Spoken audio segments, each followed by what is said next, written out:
Hello students, आज हम live process का नेक्स्ट टॉपिक है ट्रांसपोरेशन। ट्रांसपोरेशन को एक्सप्लेन करने जा रहे हैं। ट्रांसपोरेशन क्या होता है?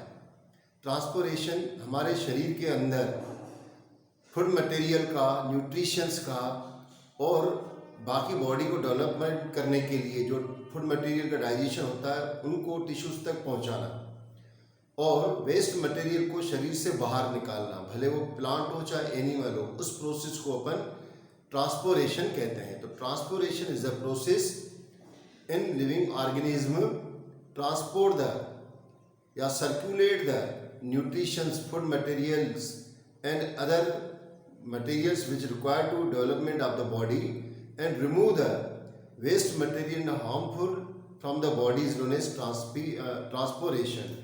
तो मैं इसको लिखता हूँ, इसको डेफिनेशन को। Transportation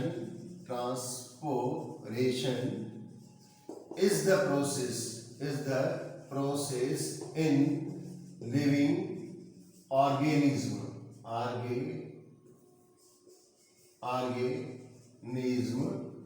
to circulate food material, nutritions and remove the waste material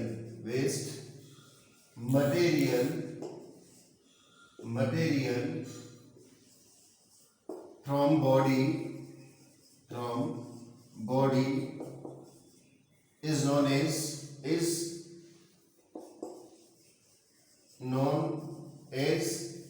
circulation or transpiration।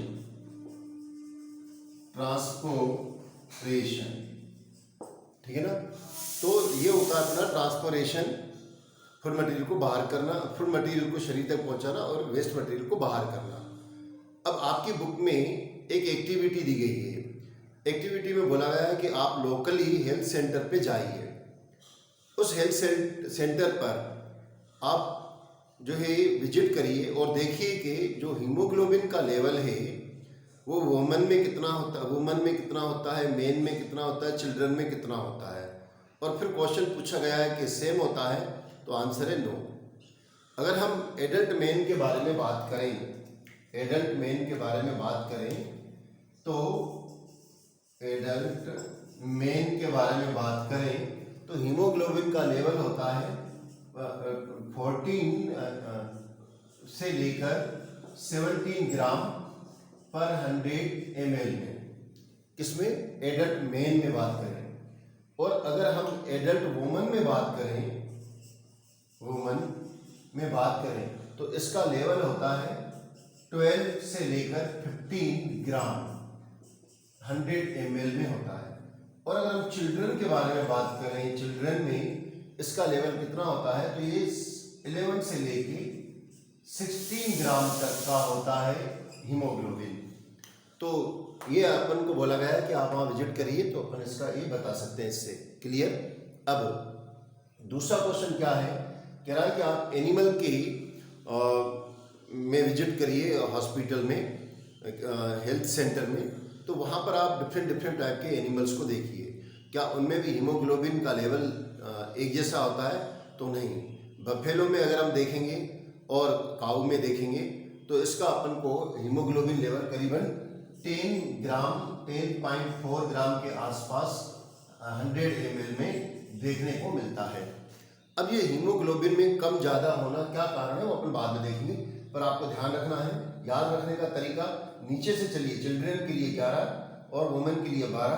पहले एनिमल्स में चले तो याद रखने का तरीका, एनिमल में करीबन 10, ठीक है ना, चिल्ड्रन में करीबन 11 से, और वुमेन में करीबन 12, और यानी कि 10, 11, 12। बस मेन में आप 12 से मतलब 13 नहीं करके 14 तक का अपन याद रखेंगे। वैसे यहाँ नीचे देखेंगे कहाँ से कहाँ तक, तो यहाँ से अपन अगर चिल्ड्रन को पहले है, चिल्ड्रन का 16, वुमेन का 15 तक और उनका 17 तक, यानी कि 15 को पहले रखें तो 15, 16, 17 के आसपास तक का हीमोग्लोबिन होता है।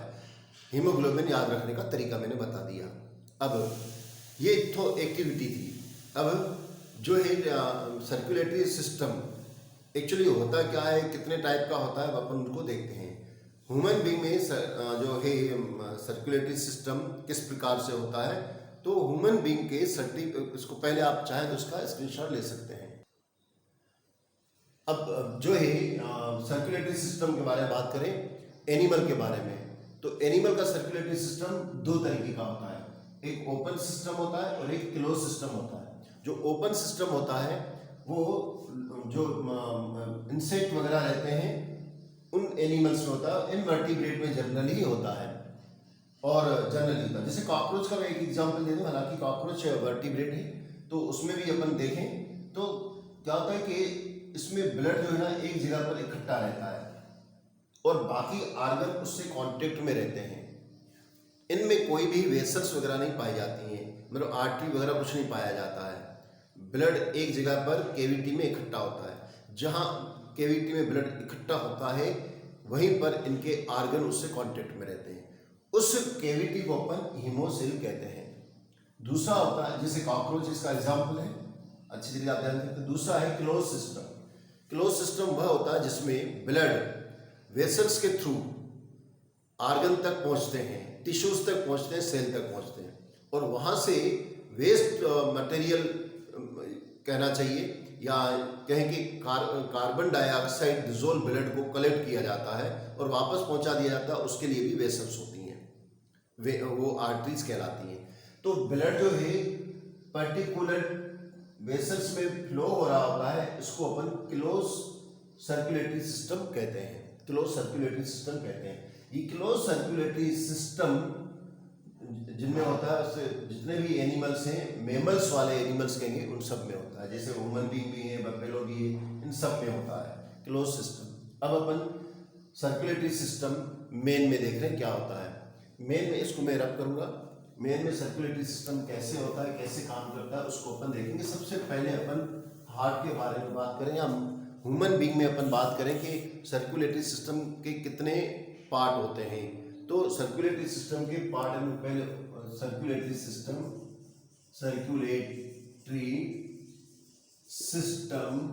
इन ह्यूमन में कितने होते हैं, या मेन कर देते हैं कितने होते हैं। तो सबसे पहले इसमें होता है हार्ट, दूसरा होता है ब्लड और तीसरा होता है लिम्फ। और ब्लड के बारे में वैसे लिम्फ में है और ब्लड के बारे में वेसल्स वगैरह अपन देखेंगे, तो वेसल्स भी ले लेते हैं अपन, ठीक है ना। वेसल्स ये चार पार्ट होते हैं ब्लड के, इसके सर्कुलेटरी सिस्टम के। वैसे ब्लड में लिम्फ को अपन ले लेंगे, इसको मैं वेसल्स ही कह देता हूं। वेसल्स ये तीन पार्ट होते हैं ह्यूमन बीइंग के। अब पहली बात जो है, आपकी बुक कह रही है कि आपने प्रीवियस क्लास में यानी 9th में स्टडी की थी कि ब्लड जो रहता है वो कनेक्टिव टिश्यू रहता है। कनेक्टिव टिश्यू रहता है, याद रखिएगा, कनेक्टिव फ्लूइड टिश्यू रहता है, तरल टिश्यू रहता है, फ्लूइड टिश्यू रहता है। और ब्लड के दो पार्ट बताए गए हैं, एक तो आपका जो ब्लड प्लाज्मा और ब्लड वेसल्स और दूसरा लिम्फ, ये दो पार्ट बताए गए हैं। उस पर अपन बाद में आते हैं। पहले अपन बात करते हैं किसकी, ब्लड में। पहले अपन बात करें हार्ट की। हार्ट में ब्लड का किस तरीके से सर्कुलेशन होता है। सबसे पहले तो हार्ट होता कैसे। हार्ट जो रहता है, ह्यूमन बीइंग का हार्ट जो रहता है वो मस्कुलर होता है और कोनिकल शेप का होता है। कुछ इस तरीके का अपन नाम में देखा है कि पान के पत्ते की तरह अपन बना देते हैं, कोनिकल शेप का होता है। और कहाँ सिचुएटेड रहता है, कोनिकल शेप है इसका, ये याद रखना है अपन को। दूसरा, ये शरीर में जहाँ सिचुएटेड रहता है उसको ध्यान रखना, ये दोनों लंग्स के बीच में होता है। दोनों लंग्स के बीच में होता है, याद रखना।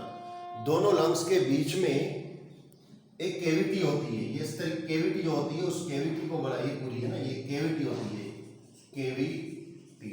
आप याद रखिएगा कि जो हार्ट से रिलेटेड जो भी बातें हैं उसको बोला जाता है कार्डियोलॉजी, ठीक है ना, कार्डियल स्टडी ऑफ द हार्ट। तो कार्डियल में बार बार बोलूंगा। यहाँ पर जो केविटी होती है उसको पेरिकार्डियल केविटी को बोला जाता है, पेरिकार्डियल केविटी। पेरिकार्डियल केविटी में, दोनों लंग्स के बीच में पेरिकार्डियल केविटी में ह्यूमन हार्ट होता है। पेरिकार्डियल केविटी में होता है दोनों लंग्स के बीच में। इसके इसको पेरी क्यों बोला गया? पेरी यानी सबसे बाहर वाली पेरिकार्डियल। और ये पेरिकार्डियल जो केविटी होती है वो डबल मेम्ब्रेन होती है, डबल मेम्ब्रेन की बनी होती है, डबल मेम्ब्रेन इसमें होती है, डबल मेम्ब्रेन होती है। और ये मेम्ब्रेन के बीच में फ्लूइड भरा हुआ रहता है, फ्लूइड जो इनके मेम्ब्रेन के बीच में जो फ्लूइड भरा हुआ रहता है ना, इस फ्लूइड को कहा जाता है पेरिकार्डियल फ्लूइड, पेरिकार्डियल फ्लूइड कहा जाता है। पेरिकार्डियल फ्लूइड क्या काम करता है? क्या होता है? हार्ट तो हमारा यहाँ पर है, लंग्स के बीच में अपन बहुत कुछ वेट वगैरह उठा लेते हैं या बहुत काम कर रहे होते हैं, तो क्योंकि हार्ट बहुत सेंसिटिव ऑर्गन और बहुत थिन लेयर का बना रहता है, तो ऐसी कंडीशन में उसको कोई नुकसान नहीं हो, डैमेज नहीं हो, तो इसके लिए ये पहले से ही केविटी रहती है, केविटी के बीच में फ्लूइड बना रहता है जो कि इसको एक्सटर्नल शॉक से बचा सके। क्लियर? अब पेरिकार्डियल के बाद अपन बात करें तो हार्ट में भी 3 लेयर होती है। पहले तो ये कैसा होता है? रेड कलर का होता है, रेड कलर का मस्कुलर होता है। इसमें भी 3 लेयर रहती हैं, एक लेयर ये वाली और एक ये वाली। मैंने केवल लाइन करके बता दी ताकि आपको थोड़ा समझ में आए।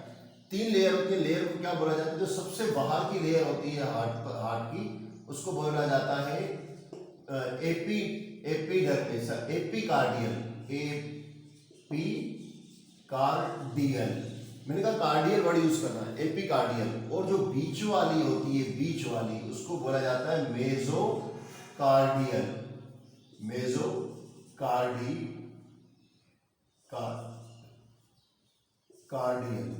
मेसोकार्डियल बोला जाता है। और जो तीसरी रहती है, थर्ड लेयर, जो सबसे अंदर रहती है, उसको बोला जाता है एंडोकार्डियल। 3 लेयर होती है। कौन कौन सी? एपी यानी सबसे बाहर, और कार्डियल वर्ड आप याद रखिएगा। तो ये पहली कौन सी है? नंबर फर्स्ट पे बाहर, सबसे बाहर कार्डियल। नंबर सेकंड पर बीच वाली मेसोकार्डियल। और सबसे लास्ट वाली कौन सी है? अंदर की, सबसे अंदर साइड की, एंडोकार्डियल मेम्ब्रेन से बना हुआ होता है। शायद नेचर ने या भगवान ने हार्ट को बनाया तो 3 का टेबल लगा के बनाया। इसकी लेंथ को देखें तो हार्ट की जो लेंथ होती है वो 12 सेंटीमीटर होती है, 12 सेंटीमीटर। और अगर हम इसके ब्रेथ की बात करें तो ये 9 सेंटीमीटर होती है। ब्रेथ जो होती है हार्ट की, ब्रेथ वो 9 सेंटीमीटर की होती है। और अगर हम जो इसका थिकनेस देखें तो थिकनेस जो है इसकी, ये इस तरीके हम थिकनेस देखें तो थिकनेस होती है 6 सेंटीमीटर की, 6 सेंटीमीटर की थिकनेस होती है। ये आपको याद रखना है। 3 में अपन नीचे जा रहे हैं, ठीक है ना। और इसका जो वेट होता है, weight of the heart, weight of human heart, वो कितना होता है? वो 300 ग्राम होता है।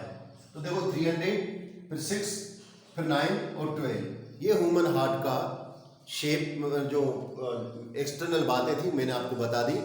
अब ह्यूमन हार्ट वर्क कैसे करता है उसको अपन देख रहे हैं। आप चाहें तो इसका स्क्रीनशॉट ले सकते हैं। ये अपन इसका एक्सटर्नल स्ट्रक्चर देखा। ह्यूमन हार्ट वर्क कैसे करता है उसको डिटेल में अपने नेक्स्ट वीडियो में बताऊंगा। यहाँ पर मैं शॉर्ट में बता देता हूँ, शॉर्ट समराइज कर देता हूँ। डिटेल आप मेरे नेक्स्ट वीडियो में देखिएगा। क्या होता है कि सपोज अपन मान लेते हैं कि ये ह्यूमन हार्ट है, थोड़ी देर के लिए ऐसा मान लेते हैं तो। और यहाँ पर सपोज अपन मान लेते हैं कि ये लंग्स है, क्लियर? ये लंग्स है, ये लंग्स है। तो ह्यूमन हार्ट में क्या होता है कि जो ब्लड आता है, प्योर ब्लड, यहां से प्योर ब्लड आता है। मतलब ये लेफ्ट है, लेफ्ट हैंड साइड, और ये है राइट हैंड साइड। इस ह्यूमन हार्ट के कितने 4 चेंबर होते हैं ह्यूमन हार्ट में, तो ठीक है ना। और यहाँ पर वॉल, यहाँ पर वॉल। तो ये जो लेफ्ट वाला होता है ऊपर वाला, उसको आरिकल या आर्टियम, आरिकल बोल सकते हो, और एट्रियम भी बोल सकते हैं, एट्रियम। ऊपर वाले एट्रियम कहलाएंगे, एट्रियम या आरिकल, और नीचे वाले वेंट्रिकल कहलाते हैं, वेंट्रिकल। यानी 4 पार्ट, ये लेफ्ट आरिकल, लेफ्ट वेंट्रिकल, और ये राइट आरिकल और लेफ्ट राइट वेंट्रिकल। क्लियर। और यहाँ पर वॉल लगे रहते हैं। जो लेफ्ट में वॉल लगा रहता है, ध्यान रखिएगा, जो लेफ्ट में वॉल लगा रहता है वो बाइकप्सिड होता है, बाइकप्सिड, कप्सिड, ये बाइकप्सिड होता है। और जो राइट में लगा रहता है वो ट्राइकप्सिड होता है, ट्राइकप्सिड वॉल होता है, वॉल होता है, ठीक है ना। अब ब्लड कैसे आता है? ब्लड जहां से आता है, लंग से पहले लेफ्ट में आता है, pure oxygenated blood, oxygenated blood कहां से आता है? लेफ्ट से आता है।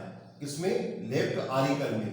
और जिसके थ्रू आता है वो वेन होती है, उसको कहा जाता है पल्मोनरी वेन, पल्मोनरी वेन। अपन जब पढ़ेंगे तो अपन बताएंगे वेन में हमेशा ब्लड, वेन इम्प्योर बहता है, किंतु पल्मोनरी वेन एक ऐसी है जिसमें प्योर ब्लड बहता है। तो ब्लड है ना, आता कहां से? लंग से आता है, दोनों लंग से ब्लड, ऑक्सीजनेटेड ब्लड आता है, और वो कहां पर आता है? लेफ्ट में आता है। फिर लेफ्ट से वो जाता है कहां पर? कॉन्ट्रेक्शन होता है, कॉन्ट्रेक्शन सुकुड़ना होता है। जब ब्लड आ जाता है तो ये क्या हो जाता है? रिलैक्स हो जाता है, फैल जाता है बढ़िया तरीके से। फिर इसमें नीचे वाले में कॉन्ट्रेक्शन हो जाता है, यानी सिकुड़ता है, तो ऊपर वाला ब्लड नीचे आ जाता है, यानी कि वेंट्रिकल में आ जाता है। तो वेंट्रिकल से फिर ब्लड सर्कुलेट होता है पूरे टिश्यूज तक शरीर में, और टिश्यूज से इनप्योर ब्लड को कलेक्ट करके फिर लाया जाता है कहां पर? ऊपर लाया जाता है, मतलब राइट ऑरिकल में लाया जाता है। राइट ऑरिकल में जो इनप्योर ब्लड होता है, इम्प्योर ब्लड, इम्प्योर का मतलब होता है कार्बन डाइऑक्साइड से वाला ब्लड, कार्बन डाइऑक्साइड जेनेटेड ब्लड, और इसमें जो आता है वो ऑक्सीजनेटेड ब्लड होता है। तो यहां से वो ब्लड राइट ऑरिकल में पहुंचा दिया जाता है। राइट ऑरिकल से ब्लड राइट वेंट्रिकल में पहुंचा दिया जाता है, और राइट वेंट्रिकल से इस ब्लड को वापस ऑक्सीजनेटेड होने के लिए लंग्स में पहुंचा दिया जाता है। इस तरीके से ब्लड सर्कुलेशन ह्यूमन बीइंग में होता है। इसका डिटेल बढ़िया तरीके से मैं पूरा एक्सप्लेन करूंगा। ये मैंने शॉर्ट में बता दिया है, नेक्स्ट वीडियो में आप इसको अच्छी तरीके से देखेंगे, और मैं इसका आंसर भी लिख दूंगा ताकि आप उसको याद करना चाहें, पढ़ना चाहें, नोट्स बनाना चाहें तो बना सकते हैं। तो नेक्स्ट वीडियो में आप इसको देखेंगे। आप चाहें तो इसका स्क्रीनशॉट ले लें। आज के लिए इतना। मैं फिर से आप लोगों से यही कहना चाहूँगा कि प्लीज़ आप मेरे चैनल को सब्सक्राइब करें और अधिक से अधिक शेयर करें, क्योंकि मुझे इससे मोटिवेशन मिलेगा तो मैं और ज़्यादा वीडियो वगैरह बनाऊंगा और अच्छी क्वालिटी देने की कोशिश करूंगा। अदरवाइज़ जो आदमी डिसअपॉइंटमेंट हो जाता है तो रुक जाता है, तो रुकना नहीं है, आगे बढ़ना है, आपका भी प्रॉफिट हो, और चैनल को सब्सक्राइब करें। Thank you, have a nice day.